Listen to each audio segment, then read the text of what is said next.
वय वर्ष 60-70च्या पुढच्या आजी आजोबांना जेव्हा 42 डिग्रीच्या तापमानात स्वकष्टार्जित रकमेसाठी आंदोलन करावं लागतं, तेव्हा विकासाच्या गप्पा झोडणारे तोंड लपून पळून जातात। या आजी आजोबांना विविध शारीरिक व्याधींनी ग्रासलं आहे, तरीही पैसे मिळतील या आशेनं हे सर्व ज्येष्ठ नागरिक उन्हातान्हात न्यायासाठी लढत आहेत।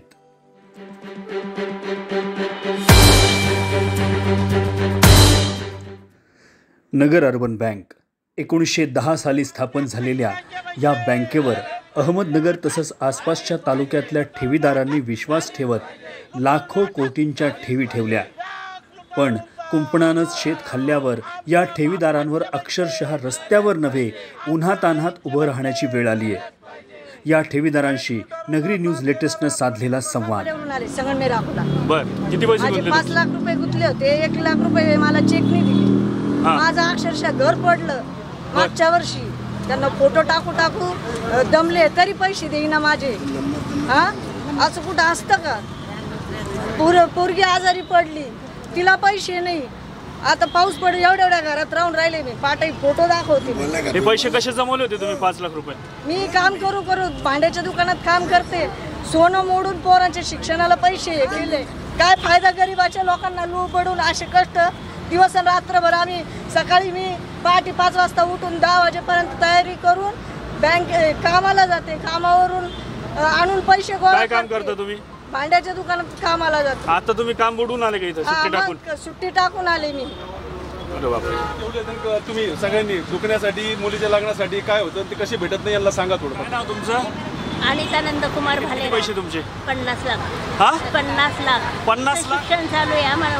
अपत्य उशिरा झालं तर तिच्या लग्नासाठी तिच्या शिक्षणासाठी आणि आम्ही दोघे आजारी असतो। माझे मिस्टर हार्ट पेशंट आहे आणि मी पण आजारी असते सारखी। तर पुढच्या भविष्यात लाख रुपये होते। किती? 6 लाख। 10 लाख। तर मुलांना माझा मुलगा वारलेला आहे, नातवंडांच्या शिक्षणासाठी। नातवंडांच्या शिक्षणासाठी शकुंतला लोहकरे माझे मिस्टर नगर अर्बन बँकेमध्ये होते। ते बँकेत असताना ड्युटीवर असताना ते एक्सपायरी झाले। त्यांचे जे पैसे मिळाले ते आम्ही सगळे बँकेत ठेवले। श्रीधर जाधव, वय वर्ष 72। माझे अर्बन बँकेमध्ये जवळजवळ 24 लाख रुपये। 24 लाख? हो। मला कॅन्सर झालेला आहे। कॅन्सर पीडित? हो, कॅन्सर पीडित आहे। इतकी हेलपाटे घातले बँकेमध्ये गोळ्या औषधांसाठी। मला पैसे हवे पण काही मिळाले नाहीत मला पैसे। मी नुसती फेऱ्या मारत राहिले आणि ते अगदी काय मग बसवत राहिले तिथले कर्मचारी। सारिका सुरेंद्र पेटकर। किती पैसे तुमचे? आमचे 18 लाख आहेत। सासूबाईंचे माझे दोघींचे अडकलेत आमचे। अच्छा। आणि सासऱ्यांनी म्हणजे कधी कपर चहा सुद्धा पिला नाही बाहेर, पण त्यांनी पैसे गोळा, शिक्षण, लग्न, आता सगळं तोंडावर आले पण पैसे नाही आहेत आमच्याकडे। काका तुमचं नाव काय? दिगंबर लहू डफळ। किती पैसे तुमचे? माझे 77 लाख। 77 लाख? आणि बेलापूर आमचे भावाचे वडिलाचे मिळून 65 लाख रुपये गुंतलेले आहेत। 65 लाख? तर माझं असं म्हणणं आहे का ब्लॅक मनीला ईडी चौकशी होती, तर मी इन्कम टॅक्स भरणारा माणूस आहे। व्हाईट मनीला संरक्षण काय गव्हर्नमेंटचं, त्या हिशोबाने गव्हर्नमेंटने विचार करावा, सरकारने विचार करावा आणि आमची ठेवी परत मिळावी एवढी विनंती। पंत डावरे बेलापूर। गेल्या 2 महिन्यापासून मी हार्टच्या आजारी आहे। हार्ट पेशंट आहे? हार्ट पेशंट आहे आणि जवळजवळ 5-6 दिवस झाले मी इथं हॉस्पिटलमध्ये ॲडमिट आहे। परंतु आज आमचं इथे उपोषण असल्यामुळं मी हॉस्पिटलवरून या ठिकाणी या उपोषणात सहभागी। हॉस्पिटलमधून आले तुम्ही? अरे बापरे। माझं बस खूप साथ देत नाही, ऑक्सिजन लेवलमध्ये नाही आणि मी जवळजवळ 25 लाख रुपये माझी ठेवी नगर अर्बन बँकेत आहे। आज माझी अशी परिस्थिती आहे की अक्षरशः खाजगी मीटरने पैसे घेऊन मी माझा प्रपंच आणि औषध उपचार चालू आहे। वास्तविक पाहता सर्वसामान्य ज्यांच्या कष्टाचे घामाचे पैसे ह्या बँक लुटारांनी लुटलेले आणि वास्तविक पाहता आज 40-42 डिग्री उष्णता 42 डिग्री आणि जवळजवळ 80% हे ज्येष्ठ नागरिकच आहे। आणि या सगळ्यांची यांची दयामायानं पाहता प्रशासनाने आम्हाला कोणतीही सवलत दिली नाही, आम्हाला मांडव टाकून दिला नाही, आमचा मांडव जप्त केला. म्हणून आम्ही प्रशासनाच्या विरोधात आज आम्ही उन्हात उपोषण बेलापूर गाव शेख सांडू हा हसन काय करता तुम्ही? मोलमजुरी. किती पैसे तुमचे इथं? 6 लाख 10 लाख 6 लाख. 6 लाख बर 67 चालू आहे. आता 68 चालू होणार आहे. हा हा मी MBCB मध्ये होतो. हा 2017ला रिटायर झालो. 31/5/2017. हा हा माझे जे मिळालेले फंडाची रक्कम फंडाचे पैसे हो मिळालेले ते अर्बन बँकेत ठेवलेले, काही वापरले लग्न कार्याला दुखण्या भाण्याला, काही शेतीला वापरले आणि राहिलेले पैसे माझे गुंतले 27,000 रुपये गुंतले. 12,27,000. बोला. माझे नाव अशोक मारुती सूर्यवंशी, मी शेवगावचा आहे. माझे 52 लाख रुपये अर्बन बँकेत अडकलेले. 52 लाख. फार बिकट परिस्थिती चाललेली आहे आमची. आम्हाला पैसे मिळायलाच पाहिजे. दुसरी गोष्ट हे लोक देऊ म्हणते, देत नाही, काही नाही. आणि ज्यांनी सोनं तारण ते केलंय ह्याच भामट्यांनी सगळे खाल्ले पैसे. आणि विनाकारण सत्य खऱ्या लोकांना ठेवीस धरण्यात मजा नाही राहिली. आता आम्हाला वाली कोणी राहिलं नाही. आमचे पैसे कुठल्याही परिस्थितीत लवकरात लवकर मिळावे आणि ह्या लोकांना कायद्याने अटक होऊन सनी यांच्या प्रॉपर्टी जप्त करून आम्हाला पैसे मिळावे. काका वय किती तुमचं? 74 लाख. वय किती? वय 73 पूर्ण. माझा नाव विलास थोरात. वय किती? 66 पूर्ण झालं. तुमचं किती वय? 76. आहे का? जगदीश कल्याण प्रसाद खंडेलवाल. जगदीश कल्याण प्रसाद खंडेलवाल. किती पैसे अडकले? माझे 19 लाख रुपये. अच्छा. सेवानिवृत्त शिक्षक. किती वय? वय 70 वय. 70. बँकेचा नाव लौकिक मोठा असल्यामुळं आमच्या पत्नीच्या मुलाच्या सगळ्यांचे खाते येत आहेत आणि जवळजवळ 100% गुंतवणूक त्या बँकेमध्ये आहे. आज जवळजवळ 55 ते 60 लाखाचं ते आमच्या गुंतवणूक आहे. एवढी रक्कम गुंतल्यामुळं बाकीचा कोणता उत्पन्न स्रोत राहिलेला नाही आहे. सर्वस्वी त्या पैशावर अवलंबून असल्यामुळं इथून पुढचं लाईफ फार बिकट आहे, समस्यायुक्त आहे. ज्येष्ठ नागरिक असल्यामुळं बाकी कुठून पैशाची आवक नसल्यामुळं सर्वस्वी या याच्यावर अवलंबून असल्यानं पुढे अंधारमय जीवन पडलं. तुमचं नाव? लक्ष्मण वामन शिरसाट. वय? 65. बर किती पैसे अडकले? 16 लाखाची गवळी. किती वय? 76. 76. किती पैसे अडकले तुमचे? आमच्या अडकले 28. काय नाव सर? माझं नाव अवधूत कुकडवाल. अवधूत कुकडवाल. किती पैसे अडकले तुमचे? माझे आणि माझ्या कुटुंबाचे म्हणून जवळजवळ 41 लाख रुपये अडकले. अरे बापरे. त्या पैशांचं काय तुमचं नियोजन होतं? नाही, मी रिटायर झालेलो आहे 2019 साली. आणि रिटायर झाल्यानंतर जुन्या काही आईवडिलांच्या ठेवी होत्या आणि बँकेचा रेट ऑफ इंटरेस्ट देखील बरा होता. त्यामुळे आपलं नियोजन आपलं भागेल या हिशोबाने मी पुण्या ब्रांचमध्ये ठेवले होते 20 लाख रुपये. तर म्हणजे पार्शियल रक्कम त्याच्यामध्ये ठेवली होती मी. पण 7-8 महिने व्याज मिळालं आणि नंतर नोव्हेंबर 2021च्या दरम्यान बँकेवर प्रशासक आल्याचं कळलं आणि त्यानंतर माझं व्याज मिळणं बंद झालं. त्यामुळे माझं स्वतःची आता मी स्वतः रिटायर असल्यामुळे माझी स्वतःची उपजीविका करणं जरा दुरापास्त झालेलं आहे. मुलीचं शिक्षण, आईचं आजारपण याच्यामध्ये सध्या मी अडकलेले. आता इनफॅक्ट उद्याच्या दिवशी मला आईला साहित्य हॉस्पिटलमध्ये ॲडमिट करायचं आहे, अँजिओप्लास्टी करायची. आता पैशाचा प्रश्न आहे आणि मुलीचं लग्न आहे येत्या दिवाळीमध्ये. त्याच्या देखील पैशाचं नियोजन करायचं, पण आता बँकेत पैसे अडकल्यामुळे ते देखील थोडंसं जरा अडचणीचा प्रश्न निर्माण झालेला. आज या ठिकाणी खरोखरी दुर्दैवी दिवस म्हणावा लागेल.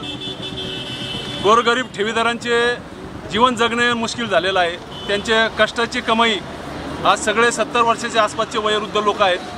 त्यांनी त्यांच्या कष्टाचे घामाचे पैसे नगर अर्बन बँकेत मोठ्या विश्वासाने ठेवले होते. त्या ठिकाणचे चेअरमन असतील, संचालक असतील, काही कर्जदार असतील, काही चेअरमनचे घरचे लोक असतील, चेअरमनचे कार्यकर्ते यांनी अक्षरशः दिवसा ढवळ्यात तिथं दरोडे टाकून ते पैसे लुटलेत. 105 आरोपी पहिले 10 आरोपी अटक झालेत. ते आज मस्तपैकी AC मध्ये बसून आहेत. काय तर बोलत त्यांच्या तब्येती चांगल्या नाहीत, त्या दवाखान्यात म्हणजे लुटारू AC मध्ये आणि ठेवीदार होणार. ही कायद्याची परिस्थिती पाहता खरोखरच एक सुजाण नागरिक म्हणून मला आज मनाला फार वेदना होत आहेत. अरे काय चाललं आहे देशामध्ये? जे लुटले गेले ते उन्हात आहेत आणि ज्यांनी लुटले ते AC मध्ये. सरकारने कायदा केला आहे जर ठेवीदारांच्या ठेवी नाही मिळाल्या तर संचालकाच्या प्रॉपर्ट्या जप्त करून त्या विकून ठेवीदारांना पैसे द्यायचे, ते सुद्धा पुरं केलं जातं. नक्की बेमुदत उपोषण करू. आज 1 दिवसाचं उपोषण होतं, कारण या लोकांची परिस्थिती ना उपोषण करायची हो. आज सगळे याचे औषधोपचार चाललेत. कोणाला कॅन्सर झालेला आहे, कोणाला कुठला आजार आहे, आणि ते राहिलं बाजूला, आणि आज तुम्ही मंडप काढून घेताय. त्याच्यामध्ये कोर्टाने 5, 7, 8 जणांना जवळजवळ जन्मठेपीची शिक्षा केलेली आहे. माझं म्हणणं असं आहे की बँकेमध्ये कोट्यवधी रुपये येणे गेले, तिथं साधे लाखांनी पैसे होते तरी त्यांना जन्मठेप झालेली आहे. तेव्हा बँकेमधल्या सर्व संचालकांना फाशीची शिक्षा झाली पाहिजे, तरच तुम्हाला न्याय मिळेल. आणि त्यांचे हे गौरव आहेत, गौरव.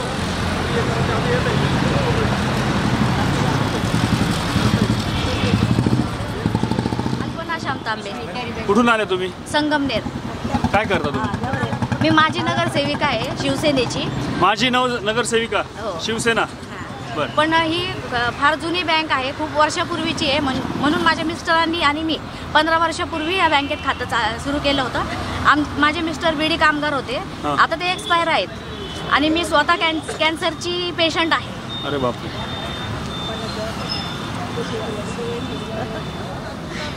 माझे मिस्टर हार्ट अटॅकने 7 वर्षापूर्वी एक्सपायर झाले. तेव्हा माझा मुलगा 9वीला होता. मी कॅन्सरची पेशंट असल्यामुळं माझे हे पैसे पण इथं अडकले, आणि मिस्टर नसल्यामुळं घर चालवणं किंवा त्या मुलाचं शिक्षण करणं मला फार अवघड झालं होतं. आणि अजूनही ते पैसे तिथे अडकलेले आहेत. पण मला आता औषधोपचारासाठी मी स्वतः काम करते आहे. हे पैसे मिळावेत आणि संचालकांना अटक व्हावी, एवढीच आमची मागणी. रमेश शंकरराव काळे. रमेश काळे. हो. काय करता तुम्ही? मी आता रिटायर आहे. मी नगर अर्बन बँकेतच नोकरीला होतो. नगर अर्बन बँकेत नोकरीला होते? कुठलं पद होतं तुमचं? मी ज्युनियर ऑफिसर होतो. Junior officer. बरं. आणि शाखाधिकारी पण होतो संगम. बरं बरं. आता तुमचे स्वतःचे पैसे अडकले? माझे स्वतःचे पैसे अडकलेले 24 लाख. हां हां हां. तर वाटलं होतं त्यावेळेस बँक चांगली आहे, बँकेने आपल्याला एवढं चांगलं जीवन दिले, त्यामुळे मग दुसरी वेळ कुठं नेत होता बँकेत ठेवले, ते अशा अडकले. आता कधी रिटायर झाले तुम्ही? मी 2020ला. 2020ला? हां, मार्च 2020ला रिटायर झालो. दंजावेरी. राहणार सर्जेपुरा पारणे गल्ली. तर मी अशी जवळ करून 15 लाख माझे अर्बन बँकेत पैसे ठेवलेले होते, कारण माझ्या मुलाच्या भवितव्यासाठी, कारण तो विदेशीला जाणार होता. काका नाव काय तुमचं? मी नंदकुमार हरिभाऊ भालेराव. अच्छा. किती वय आहे तुमचं? आता 65. 65. किती पैसे अडकले? 51 लाख. 51 लाख. 51 लाख मंडळीचे माझे दोघांचे. 51 लाख तुमचं नियोजन असं केलेलं त्या पैशाचं, काहीतरी काय पुढे करायचं होतं? माझी ओपन हार्ट सर्जरी झालेली आहे. बायकोची माझ्या ब्रेस्ट कॅन्सरचं ऑपरेशन झालं. अरे बापरे. माझ्या मुलीचं शिक्षण चालू आहे. ते पैसे कसे उभे केले मग? ते लागणारे शेतीतून उभे केले, कष्टातून थोडे थोडे मला महिन्याला 13,000 रुपये लागतात दोघांना. आणि पैसे इकडे अडकले तुमचे? पैसे अडकले. आता ट्रीटमेंट घेत तर सुद्धा येत नाही. अच्छा. माझं नाव दिलीप सोनार आणि माझी पत्नी वैशाली. वैशालीच्या नावावरती 16 लाख रुपये आमच्या नगर अर्बन बँकेमध्ये पावत्यांचं रिन्युअल होऊन टोटल बनत होते. नगर अर्बन बँकेचे चेअरमन अशोक कटरिया यांनी आम्हाला कशा प्रकारे फसवलं त्याचा किस्सा सांगतो. मी रिटायर्ड अतिरिक्त कार्यकारी अभियंता म्हणून MSV सांगली इथून रिटायर झालो. मी सांगलीला जॉबला असल्यामुळे मला इकडची परिस्थितीबद्दल काहीच कल्पना नव्हती. माझ्या पावत्या ज्या काय होत्या त्याची मुदत संपल्यामुळे मला रिन्युअल करायचे होते. मी त्यांना पूर्वाश्रमीची ओळख असल्यामुळे मी त्यांना फोन करून विचारले. ते म्हणे तुम्हाला जो काय पिरियड आहे रिन्युअलला तुमच्या पावत्याची मुदत संपली आणि 7-8 महिन्यांनी वर्षाने आपण रिन्यू करतो. त्या पिरियडचं तुम्हाला RBIच्या इंटरेस्टप्रमाणे आम्ही व्याज देऊ, पण तुम्हाला आमच्याकडे सभासद म्हणून 4 लाख रुपये भरावे लागतील. आणि त्यावेळी त्यांनी आम्हाला असं आम्ही दिलं की आम्ही बँकेला वाचवण्यासाठी सर्वतोपरी प्रयत्न करत आहोत. आम्हाला बी ते वाटलं की बुवा त्यांची जुनी ओळख असल्यामुळं खरोखर बुवा बँक वाचवण्यासाठी हे प्रयत्न करताय, म्हणून आम्ही तयार झालो. आमचे 16 लाखाचे जे टोटल पेमेंट मिळणार होतं त्या 12 लाखाच्या पावत्या रिन्यू केल्या आणि 4 लाख त्यांनी मिसेसच्या नावावरती शेअर म्हणून वरती करून घेतलं. रिन्युअल जे केलं ते कुठल्या वर्षी केलं? रिन्युअल 23 मध्ये केलं, जस्ट बँक बुडायच्या अगोदर. ज्यावेळेस बँकेचा हा क्रायसिस सगळा चालू होता त्यावेळेस तुम्हाला थोडक्यात असं सांगण्यात आलं की आम्ही बँक वाचवू. हो येस. अच्छा, कंटिन्यू करा. आणि ते 10व्या महिन्यामध्ये बँकचे निर्बंध आले, त्याच्यावर 2 महिने आम्ही हे केलं. आम्हाला त्यांनी रिक्वेस्ट केली की बा तुम्ही हे करा, बँक आम्ही वाचवतोय. आणि आम्हालाही बँकेला ते 4 लाख रुपयाचे शेअर्स कुठे घेतले ते मिळतील का याची शंका नाही, पण ते 12 लाख जे आहेत ते पण मिळतील का त्याची गॅरंटी नाही आज अशी.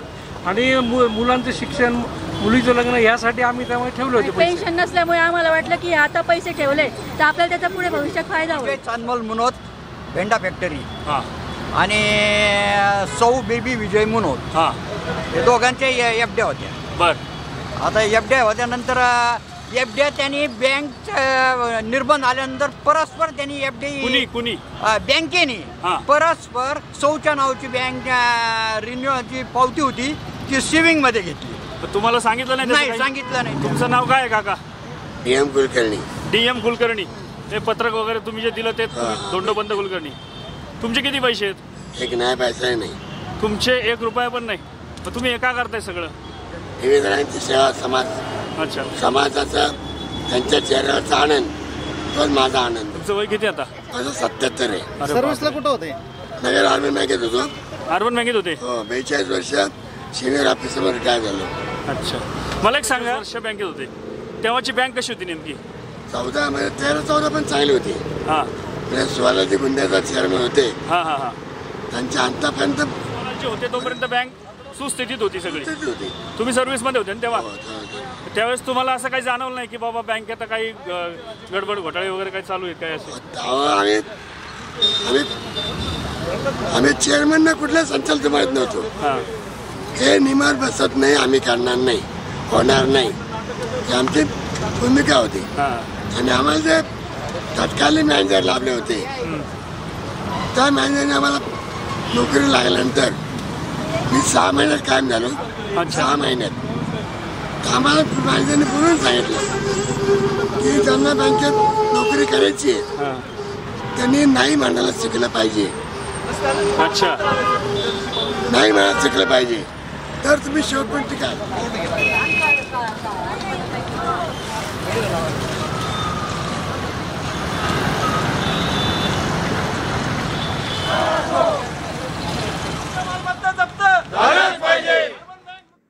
पोलीस उपअधीक्षक अमोल भारती यांनी या सर्वांची भेट घेऊन त्यांचं म्हणणं सविस्तर ऐकून घेतलं आणि प्रशासकीय स्तरावर योग्य त्या कारवाईचं आश्वासनही दिलं. पैसे आणि बँकेत ठेवले. त्याच्यानंतर बँकेत ठेवल्यानंतर माझं घर पडलं पावसाने. त्यांनी पैसे पण दिले नाही. आता आम्ही राहायचो कुठं? बँकेने का? हा, इतका त्रास होतो मला. 1 रुपया मिळाला नाही. 3 लाख मध्ये मिळेल म्हणले 5 लाख, ते पण अद्याप आले नाही. लिक्विडेटरची परिस्थिती सांगतो. हे सर्व कर्ज 2019 आहेत. आता जे राहिलं किंवा फ्रॉड होऊन झालेले कर्ज प्रकरणाची मालमत्ता लवकर हे करा तर पैसे लवकर मिळणार आहे सर. जवळ 100 पैकी जवळ 60-70% नगर अर्बन बँकेच्या ठेवीदारांच्या या प्रयत्नांना संजीवनी देण्याचं कार्य नगर अर्बन बँक बचाव समितीचे राजेंद्र गांधी, मनोज गुंदेचा, धोंडोपंत कुलकर्णी आदी मंडळी करत आहेत.